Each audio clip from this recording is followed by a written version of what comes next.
Hi, Grandma Bev here from Life with Grandma Bev.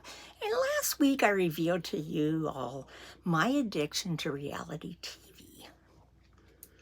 Well, today I'm going to go over what I thought, my opinions, how I interpreted, what I think, just totally me, of Sunday night's 90 Day Fiancé The Other Way. Now, the premise behind that is the people from the U.S. go to their country, to the other people's countries. They don't, and some of them have the intention of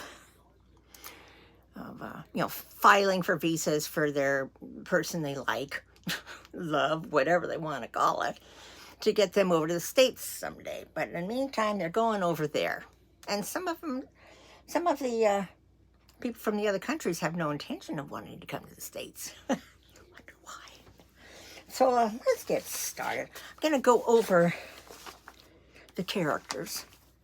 First, there's Gabriel from Florida and Isabel from Colombia. Now, Gabe is a budding entrepreneur who travels to Colombia for work. He meets Isabel, who accepts him for who he is, a transgender man. As their relationship fortifies, so do their fears of acceptance. This guy, I was so surprised when I found out he was trans, because you would never know it. He's really a cute guy, And when I heard there was a trans, well, there was a couple on there, and one of them was trans, I was assuming that it was the gal. And I was so surprised when it turned out to be the male. So anyway, he started making underwear for people who are trans. What do you want? Transforming? No, transitioning. And he's gotten a real good business going with it, because they have other needs that maybe, people who are straight don't need with their underwear. So they didn't really show these two on Sunday.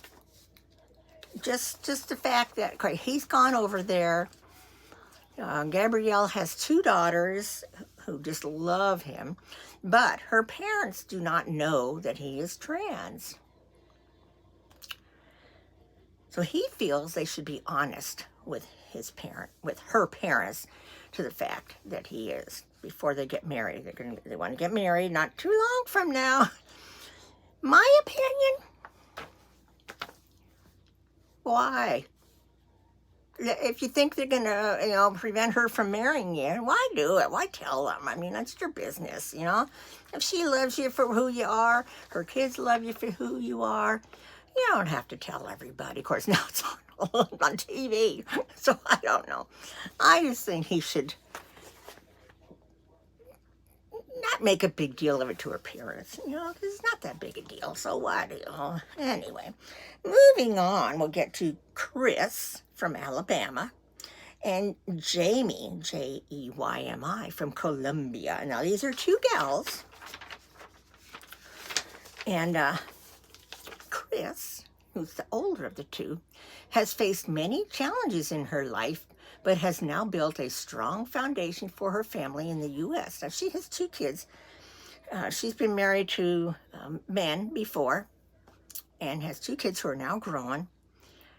She risks everything to move to Colombia to marry Jamie, who she has never met in person. The clock is ticking with their wedding planned for just days after Chris arrives. This is an interesting couple.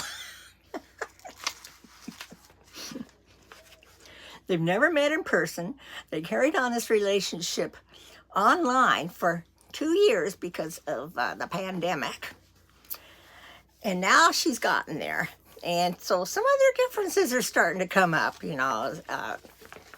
Chris, the older one, Jamie's the younger. Turns out she's got narcolepsy. She's got problems with her neck. That at some point she's going to have the surgery or she won't be able to use it. She's got all these health issues because the first place she has Jamie take her to is a pharmacy to get these meds. And Jamie's kind of looking at her like, I didn't know she had all these health issues,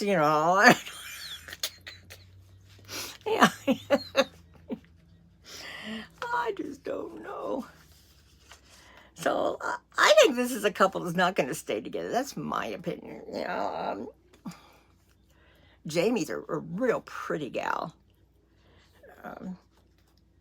I don't know. It's just, and what else is it?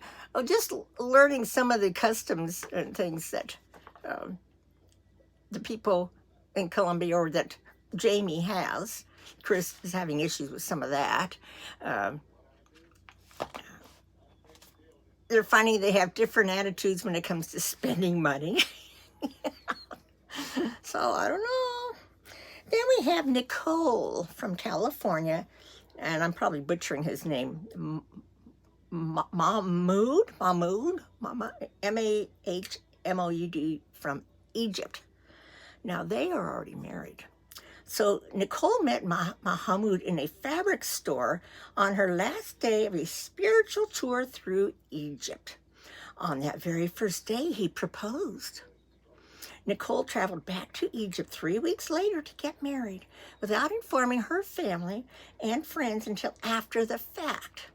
Now she's ready to go all in on her move to Egypt, but Nicole worries that some cultural differences may be too big to overcome. Now, this is a little gal who appears to have grown up in a very, I wouldn't say sheltered, very, maybe privileged. She almost comes across as being an only child. Maybe she is, because she's just kind of a little spoiled, kind of, I don't know. Anyway, they had gotten married, and after they were married, she was living there with him in Egypt. She couldn't handle the Muslim rules.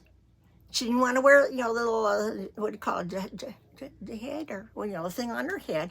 Didn't want to cover up. And he's constantly pointing out, you need to button your jacket, or you need to do this or that. And, and no, don't touch me during this situation. No, you shouldn't come meet my friends. And because it's not proper. And she's getting all upset. So she went back to the States. Well, after so many months back home, after they talked more online, they decide to give it another try. So she gives up her apartment, gets rid of things or has them stored, and comes back. Well, the same issues are there. First off, they're living with his family in their big place they live. I mean, they live together, all the families. That's just their custom, and they get there, and they got this room that's right off, the main room where everybody dies, hanging around all the time. She wants to get their own fancy apartment. First thing he says when he, picks her up at the airport is, "Can you button your blazer?" And she's thinking, "Oh my God, I've made a mistake." She's crying in the bathroom and all this stuff. And it's like, well, what were you thinking? These gals and guys, you got to study their customs before you decide to go live in them. They're not going to change their customs for you. You're living in their country. Now, it'll be different if they're living in our country. Let's face it, us Americans can act very spoiled. And she does. Because we're used to bigger things, big kitchens, big this, big that, So, Nicole's having a hard time. It's like, do your homework before you make these big changes, guys and gals. It's their customs, they're their country. Anyway, I don't think they're going to end up staying together. Then we have Debbie from Georgia and Usama from Morocco. Now, they connected through a love of art, and despite Debbie being 43 years older than him, he's 24, they fell in love because their souls connected. Debbie is packing her bags to spend the rest of her life in Morocco with Usama. Although she faces skepticism from her family, Debbie is going in with her eyes and heart wide open. Is this smack of somebody wanting to get into the States or not? I mean, 24 years difference. Yeah. And her son, he's a cop, he's very upset. His mom, you're being made a fool of. What's wrong with you? Of course, her attitude is, hey, I'm getting older. I can do what I want. You only live once, and what the heck, I'm going. So we'll see what happens with them. And let's see. Oh, and this couple here. These are interesting. Danielle from New York and Johan from the Dominican Republic. Fresh from 90 Day Fiancé, Love in Paradise. So apparently they were on Love in Paradise. I didn't remember them from that, but I watched this. I must have seen them. This couple is no stranger to the struggles of living separate lives in different countries. Now Danielle is leaving her home and job in New York City. She was a teacher in an effort to convince Johan to make the Dominican Republic their forever home. Well, Johan had different plans. His family and he want him to go to the America, the land of plenty, so that he can get jobs and send money down to the family. Does that sound familiar? Where Danielle, she wants to stay down, wants to live in the Dominican Republic. We find out, now this is gossip, news gossip that I got on the news, that one of her reasons might be because she's declared bankruptcy at home, in the States, and doesn't have any money like he thinks she has. But it's so funny because, he's real tall, she's real short. They look like, you ever hear of Mutt and Jeff? That used to be when we were kids. People, who were different in size. Oh, they look like Mutt and Jeff, whoever Mutt and Jeff were.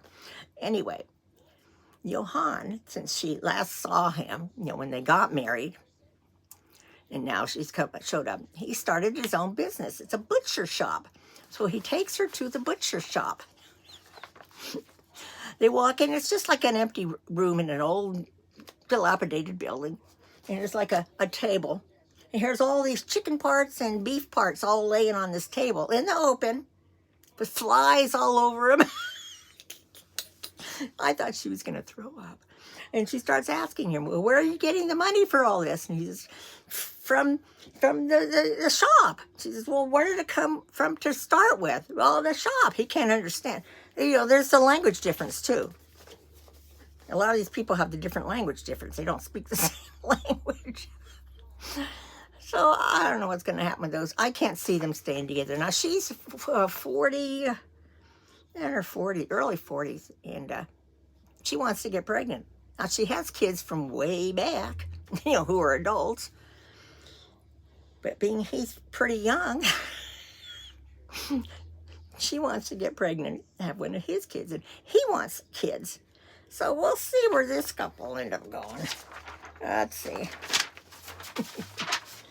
Have I piqued your interest? Now we've got Jen from Oklahoma and Rishi, R-I-S-H-I, from India. After meeting in a hotel lobby on a trip to India, Jen took a hard pass on Rishi. Fast forward a month, she said yes to his marriage proposal. Rishi, biting inside my mouth. Rishi is facing a lot of pressure from his family as they want to set up an arranged marriage, which is common for their culture in Egypt. And to make matters more complicated, they have no idea about his relationship with Jen. So there's another one where he's still got to tell his family. In the meantime, his family are lining up suitable women for him, to marry. These two, he's a real good-looking guy, and what's he do? Some kind of yoga or exercise or something, and modeling too. Now, Jen, there's something about the way she talks that gets on my nerves. She kind of rags and knocks, I don't know if you're familiar with Tim from some of the other 90 Day Fiancé programs, but he kind of has this long, drawn-out, well, she talks the same way as does her brother, and maybe that's just typical of the typical dialect or whatever you call accent from Oklahomans. I haven't come in contact with that many, but that's how she talks, and she looks like she's a bit older than him too. So she's been getting surprises from his friend who let on that his parents, oh yeah, they've been looking for someone for him. Of course, she had no idea they were looking for arranged marriage for him. But I don't know if those two are going to last. They may surprise us like Sunit and Jenny from one of the other 90 Day Fiancé franchises who did make it, who have made it. I think that's all the couples now. So the recap, I almost, well, let me make sure I didn't forget anything. Okay, well, Danielle and Johan, from Dominican Republic. She was surprised to find out that in Johan's past, he's had other girls that have gotten pregnant and they lost it. But now she finds out from, I think it was one of his friends, that there have been, maybe a couple that have had abortions. So she's so upset at him about that. Oh, let's see. Yeah, they met up with, that's actually Danielle's friend, Sophie, who speaks his language. And she asked a couple blunt questions, being given that she has suspicions about Johan's intentions. Oh, gosh, yeah. See, he's 32. Danielle is 42. So, most of this is just about Danielle and Johan. So, I'm not going to worry about that. So, it's like watching a soap opera, And you sit there thinking, how can these people be so stupid? Are they naive? Are they stupid? Are they nuts? Maybe it's because I'm so old. I can see through all this stuff that, that some of the people's intentions are. So that's it for my opinion of this week's 90 Day Fiancé, The Other Side. Now again, remember, these are my opinions, my interpretations, my thoughts. You don't have to jump down my throat for saying things a certain way because it doesn't matter. You can have your opinions, I've got mine. So please comment, share, like, and subscribe. And I hope you all will enjoy these. Let me know if you want me to keep doing them because I figure, let's see, Wednesday night is Married at First Sight. That's really going good now too. And I thought I'd do one of those like maybe for Friday. So I hope you're having a good week. I love you all. Bye.